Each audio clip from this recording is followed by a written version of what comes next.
Welcome to the 7th Digital Pathways Seminar. This digital literacy series for small business owners is made possible by the Metropolitan Partnership Development Fund, an initiative from the Department of Jobs, Precincts and Regions.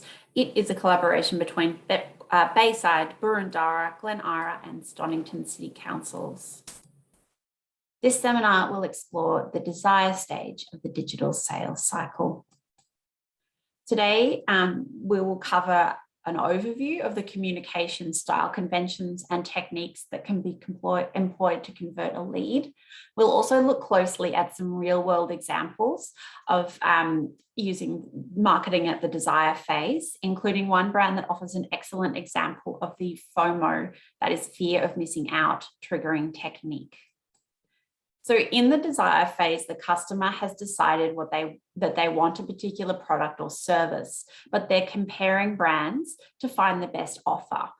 So the desire phase is the moment to push your sale. At this point in the sales cycle, the customer is well aware of their problem, they've researched possible solutions, and they have now decided that a particular product or service is the right fit for their needs.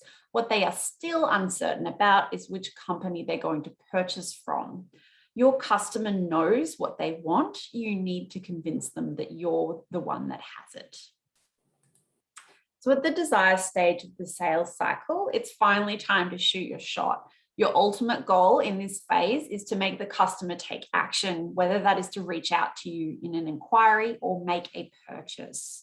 So you need to convince your customer that your brand is the right choice. Branding comes back into focus. Your branding needs to be consistently reminding your customer that it aligns with their values and that you understand their needs. You need to showcase the key benefits of your product or service. So is it that you have a really competitive price? Is it that your product is high quality? Is it prestigious? Is it locally made? Is there a generous warranty? Is there an extensive after-purchase support, personalization, or a guarantee?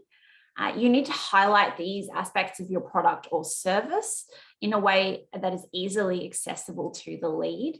And this could extend out to including a free trial, a sample, or a consultation.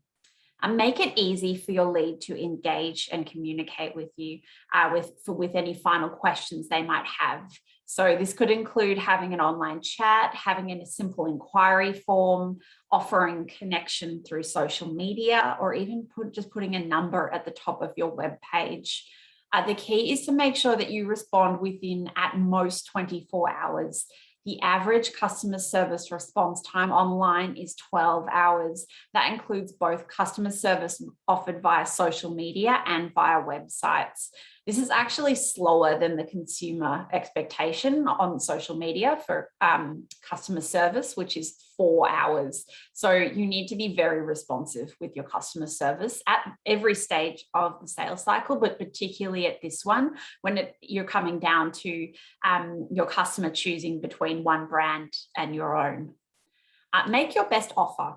Now, this is an optional thing to do. If you're in a competitive space and you know that you have a lead on the precipice of making a choice, a purchasing decision, but you need to push them a little further, you could make them something like an extra offer to push them over the edge. So it might be something like free shipping, 10% off their first purchase, a bonus gift product, or extra benefits if they sign up today. And finally, you need to make the purchase process as simple as possible. So this is focusing more on user experience and make the call to action really clear. So whether it's call, purchase, shop now, whatever it is, make it crystal clear that that's what your customer needs to do to make their purchase. So content guidelines at this stage, this is really the point where you make your hard sell, where you put everything your brand has to offer at the front and, push as hard as you can to convince somebody, or as hard as your brand allows to convince a lead to commit to your brand and make a purchase. You need a clear call to action, again, so the lead knows what to do. You need to focus solely on your brand. Don't look at other options or competitors. Focus in on your brand, your language, your imagery. You need to highlight why your product is superior to your competitors. So pull out your unique selling points again and make sure that they're prominent. An option is to create a sense of urgency or scarcity via FOMO, so fear of missing out, triggering that psychological fear in your audience that if they don't make the purchase, they're missing out on something unique or exciting. Another option is to make your best offer, as I explained earlier. Now, some of the most common marketing techniques at the the desire stage of the digital sales cycle are email marketing. That is, you would have captured their email address by now. This offers a really, email marketing offers a really clear line of communication with your lead at this point. You can keep following up with them and encourage them to purchase. You might offer a free trial, sample, or consultation. You might make a best offer. You might show case studies or testimonials to illustrate why your brand is superior and unique. Or you might also do something like remarketing through the Google Display Network. So your brand is constantly in front of your consumer as they go about their day and continue at the end of their decision-making process. So some examples of the desire stage in action. The first one I have here is Halcyon Atelier. It's a higher end clothing and lifestyle e-commerce shop based in northern New South Wales. It's connected to the luxury hotel Halcyon House. Now, a lot of their desire phase work is woven into their site design and apparent on the front page. So branding is really strong and consistent here. It's tropical luxury. And we can see that through language. So, the language that they have at the top of the site, talking about atelier, carefully curated selection, iconic luxury hotel, the imagery with the blue pineapples, the minimal selection of products on the page, suggesting curation. Unique selling points, they're written up front and just below the fold of the website. Offering, they're talking about offering a high-end selection of luxury labels and their own in-house brand, with the core message being, take a little piece of paradise home with you. Now, a pop-up occurs about a minute after you enter the site, asking for your email and welcome you onto the site. Welcome to Halcyon Atelier. Sign up to receive VIP offers and exclusive product launches directly to your inbox. So it's encouraging you, it's not making any particular offers, it's encouraging you to become a VIP. It's establishing a point of communication so they may be able to put a slightly harder sell on you later. A little bit of fear of missing out is also triggered here. It's apparent in the phrase exclusive product launches, suggesting that if you don't sign up for the email, you're going to miss out on these exclusive product launches. Now, this general lack of making any offer or pushing a hard sell really fits with the higher end branding. It's elegant, it doesn't need to try too hard or push too many pain point buttons. There's a really clear call to action here, which is join the luxury club, enjoy the good life.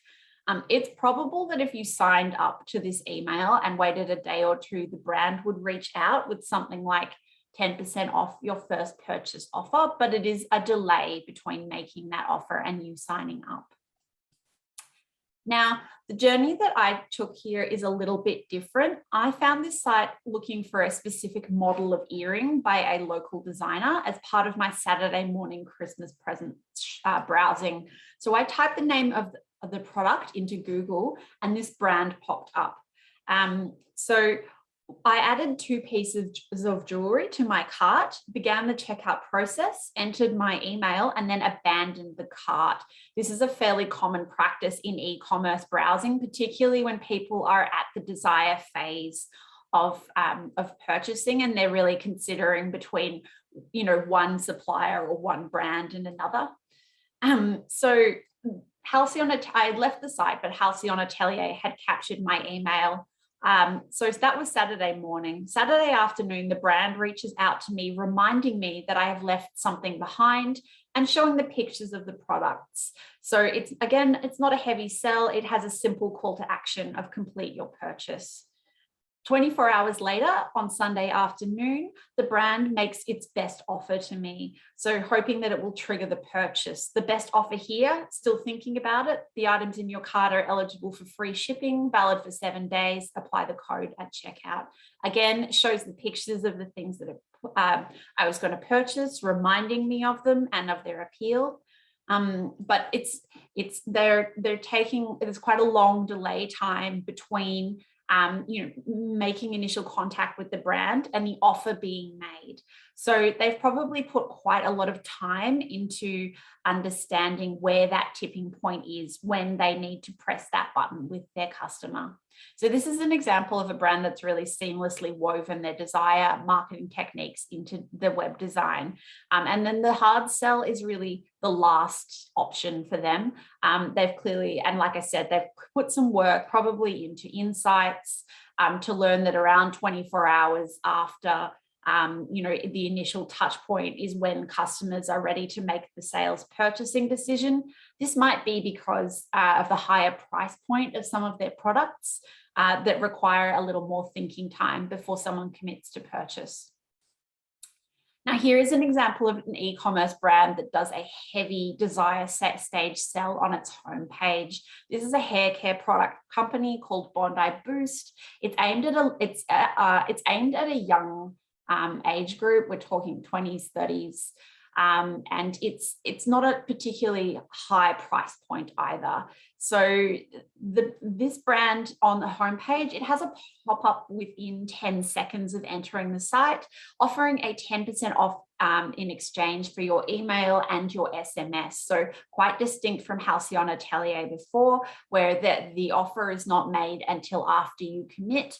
This is really all about, this is purely a transactional email. We're going, nothing about VIP, join the club, anything like that. It's unlock 10%. So it's really give us your email in exchange for 10%.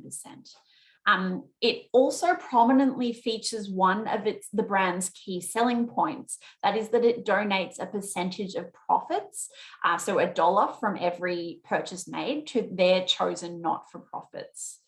So it's positioning itself as an ethically minded brand, and so distinguishing itself from others in the industry. It's also taken a statistical approach to customer feedback testimonials. So it's sent out a survey to its customers and asked them to respond to particular questions so that they can put it on the site with statistics. So they're really breaking it down in numbers and saying having their customers say exactly what they want them to say to make that sell. Here is an example of testimonials. This is done by a luxury beauty salon, Missy Coco in Paran. This brand doesn't do a lot of heavy selling online, but it does use celebrity endorsements to bolster its luxury exclusive brand image and highlight its brand strength through customer feedback. So not a heavy sell like the other one, and it's a step above Halcyon Atelier in that it's not putting on any particular selling pressure or asking people to sign up to an email or anything like that. It's purely demonstrating the aspirational nature of what the brand offers through celebrity endorsements. And now we're going to look at an example of FOMO. So this is a very particular kind of desire stage marketing technique. It stands for fear of missing out. It's a psychological marketing device that triggers action by making a lead fearful that they're going to miss out due to scarcity or limited time. So some examples of FOMO in action are something like showing what people are buying on your website. So if you have an e-commerce site, you might have pop-up happening as people shop, saying someone in Fitzroy just purchased this, someone in Northcote just purchased this, someone in Paran just purchased this 5 minutes ago. Showing your top rated items, your most popular items on the site is another way to do it. It engages with the social aspect of humans and the fact that we want to own things that other people covet, that we want to, to a degree want to follow the crowd, that we want to conform. Another way to do it is to show quantity levels. So you might put a low stock alert on a particular item, or if you were a ticketing event making sales, you might put something up like, that there are 2 tickets left available for this particular concert or whatever at this particular time. Highlight sold out stock on your site that is related to things that you still do have in stock to show the popularity of a particular season or a particular print or a particular style. And you might also make something like a time sensitive offer. You might have a sale that runs for 24 hours or something like that. A great example of FOMO triggering that has happened over lockdown is the online order and takeaway pickup user experience that hospitality operators are able to offer through the ordering platform Mr. Yum. So this is my local taco joint, and it has a function that lets you order online and pick up. But you can't just turn up 20 minutes after you place the order. You have to select one of the available time windows offered. And there are limitations put on the number of people who can come in at an allotted time, and these are visible to the public. So let's put yourself for a moment in the shoes of a full-time worker at 10 a.m. on a Wednesday. You've been at your computer for 2 hours now, occasionally looking out at the blue sky, dreaming of lunch when you get a chance to go outside and enjoy the sun.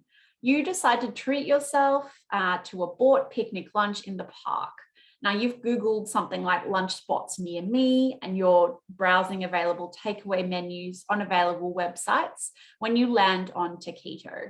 So to get to the takeaway menu, you first have to select a pickup time. You have to commit to one.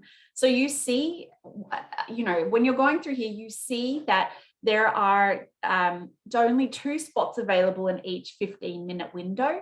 That means that between the traditional lunch hours of 12 and 2, just 18 people get the opportunity to pre-order their lunch for pickup at a precise time. And that would mean no waiting around for orders and plenty of the lunch hour left to sit in the park. So I took this screenshot at 8 this morning, but by 10 o'clock or 11, if you went on the website, you'd see some of the windows have begun to sell out. This is a fantastic technique for creating a sense of scarcity around the convenience of pre-ordering your lunch from a restaurant. The booking system then doubles down on this by making you not just select a time, but to click again to confirm it. This is getting the customer to claim a limited space, a coveted space, before they can even browse the menu. So making them make a commitment before they move any further and are able to see the takeaway menu. Getting a pickup window at lunchtime at this restaurant now feels like a privilege or almost an achievement if you're looking at it from this perspective. Thank you for listening to this week's seminar. This week's workshop tasks are to look again at the unique selling points you put down after seminar 1. Now look at your web, email, and social media presence. Map out where your unique selling points are, and ask yourself, are they all together in one place? Are they easy to find? Are they easy to see and understand? Do they align with the values of my target audience? And the biggest question, are the benefits of my brand clear to someone at the desire phase of the sales cycle? Thank you so much.